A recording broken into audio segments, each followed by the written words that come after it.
Hello everyone, I hope you all are good.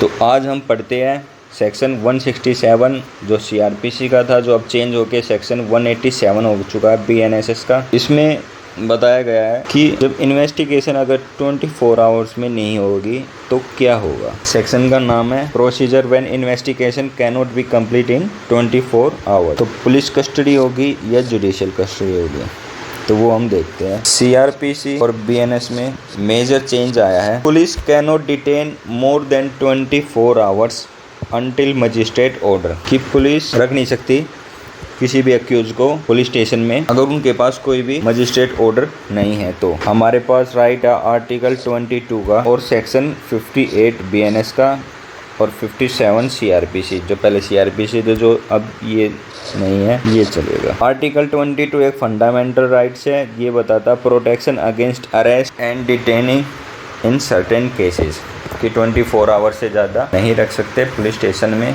अगर कोई magistrate order नहीं है, कि मजिस्ट्रेट ने पुलिस कस्टडी अगर प्रोवाइड नहीं कराई तो, या कराई जो भी होगा उनका ऑर्डर। सेक्शन 58 में सेम यही बात बताई गई है कि डिटेन नहीं कर सकते 24 आवर से ज़्यादा। पुलिस कस्टडी होती है वो कितने टाइम की होती है, वो 15 डेज़ की होती है पुलिस कस्टडी। एक केस है सीबीआई वर्सेस अनुपम कुलकर्णी, जो 3 बेंच जज है सुप्रीम कोर्ट की 1992 की। इसमें बताया कि जो स्टार्टिंग के 15 डेज़ होंगे ना इन्वेस्टिगेशन के, उसमें जो स्टार्टिंग के 15 डेज़ होंगे उसमें ही पुलिस कस्टडी हो सकती है। एक एग्जाम्पल, 2 एग्जाम्पल के थ्रू समझते हैं हम। जैसे अरेस्ट किया गया है 10 मई को अक्यूज को, फिर मजिस्ट्रेट के सामने पेश किया गया है 11 मई को और 26 तारीख तक पीसी दे दी, पुलिस कस्टडी दे दी, तो 15 दिन वो माने जाएंगे 11 तारीख से 26 तारीख तक। और ये जो स्टार्टिंग होगी वो 11 तारीख से होगी। ये भी एक केस है Dinesh Dhalmai versus state of West Bengal.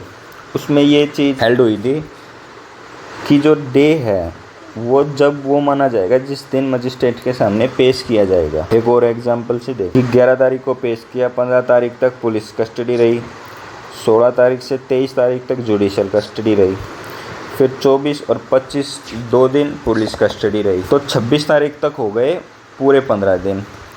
तो 26 तारीख के बाद कोई भी पीसी नहीं होगी, पुलिस कस्टडी नहीं हो सकती, फिर वो जेसी ही हो सकती है। ये इस केस में हुआ था सीबीआई वर्सेस अनुपम कुलकर्णी 1992 में।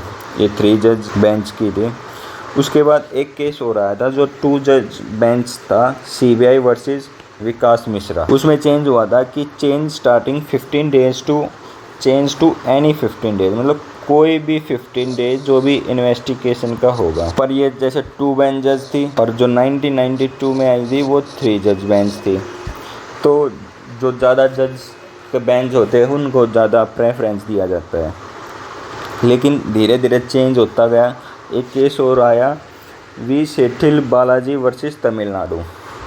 इसमें सुप्रीम कोर्ट ने हेल्ड किया कि कोई भी 15 दिन जो 16 डेज और 19 डेज होते हैं इन्वेस्टिगेशन के, उनमें से। और ये एक मेजर चेंज लेके आया भारतीय नागरिक सुरक्षा संहिता में कि जैसे जिस केसों में 60 दिन में इन्वेस्टिगेशन होनी चाहिए, जैसे जिसमें सज़ा 10 साल या 10 साल से कम की इम्प्रिजमेंट है, उसमें तो जो स्टार्टिंग के 40 डेज होंगे ना इन्वेस्टिगेशन के, उनमें से कोई भी 15 डेज में पीसी हो सकती है। और जो केस होंगे जिसमें इन्वेस्टिगेशन 90 दिनों में होती होगी 19 डेज में, उसमें स्टार्टिंग के किसी भी 60 डेज में, उनमें कोई भी 15 डेज जो भी इन्वेस्टिगेशन होगी इन 60 दिन में से कोई भी 15 डेज में पीसी हो सकती है। तो ये कानून बना भारतीय नागरिक सुरक्षा संहिता में। इसी चेंज में राइट आता है डिफ़ॉल्ट बेल, जो हम नेक्स्ट वीडियो में देखेंगे, जो एक बहुत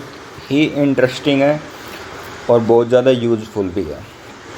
So thank you for watching my YouTube video. Please do like and share and subscribe my YouTube channel.